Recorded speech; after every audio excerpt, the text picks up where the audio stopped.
Salut à tous, aujourd'hui on se retrouve pour une nouvelle vidéo pour vous montrer des idées de choses à faire avec des masking tape. Pour la première idée, je suis sûre que tu as tout ce qu'il faut car il faut un cure-dent, du masking tape bien évidemment et une paire de ciseaux.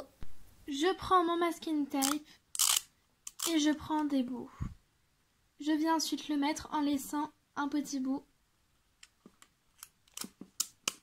Moi je le place souvent comme ceci. Et je le colle.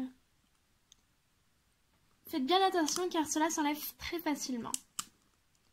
Tu prends ensuite ta paire de ciseaux et tu viens couper au-dessus. Voilà, il doit te laisser encore une marge. Tu en colles ensuite plein au-dessus. Une fois que je l'ai rempli, voilà ce que cela doit donner. Tu prends ensuite ta paire de ciseaux et tu viens découper en haut, de façon arrondie, mais à ce que ce soit assez droit. Tu découpes également en bas, mais cette fois arrondi encore plus. S'il y a des endroits qui ne sont pas très bien coupés, tu peux arrondir encore plus en détaillant.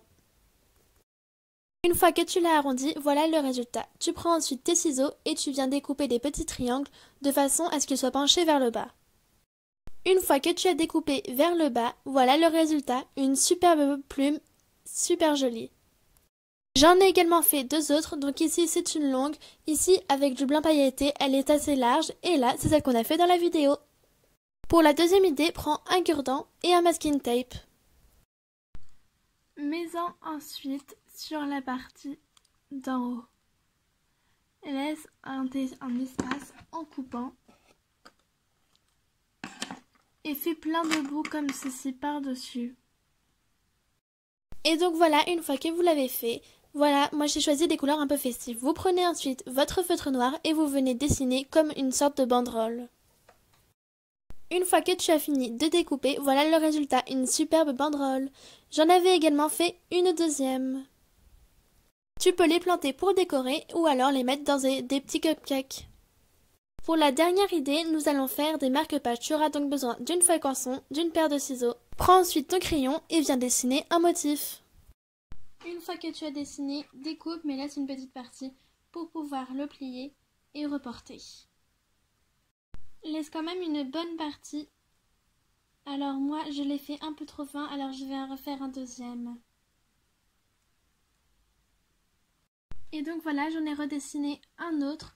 Et je l'ai dessiné dans l'autre sens cette fois pour que ce soit bien plus large, car ici, sinon, j'avais bien peur qu'il se casse. Bien évidemment, s'il y avait des choses écrites derrière, ce n'est pas grave puisque tu vas le recouvrir de masking tape. Tu le recouvres donc ensuite de masking tape. Si vous vous demandez comment nous faisons pour mettre sur cette partie, moi, je viens le coller comme ceci. Puis à l'aide de mon feutre noir, je viens faire des marques, puis après, je viens découper. Une fois que j'ai fait le premier côté, je viens faire le deuxième. Et voilà le résultat une fois que je l'ai rempli. Je viens ensuite colorier le bout. Et voilà le résultat. Bien évidemment, je ne l'ai pas très bien réussi, mais vous pouvez rajouter des petits yeux kawaii. Et voilà un superbe marque-page. Si tu le souhaites, tu peux ensuite rajouter des aimants à l'intérieur. Donc moi j'ai pris des aimants qui venaient du gâteau de Savane. Comme ça je n'ai pas besoin de les payer et comme je ne les utilise pas, c'est pratique. Tu peux ensuite rajouter des petits yeux kawaii et une fois que tu as mis tes aimants, cela fait un superbe marque-page. Et voilà mon superbe marque-page. Bon, l'aimant je l'ai cassé sans faire exprès et du coup il ne marche plus. Et il y a les mêmes étoiles sur mon crayon. J'espère que cette vidéo vous aura plu.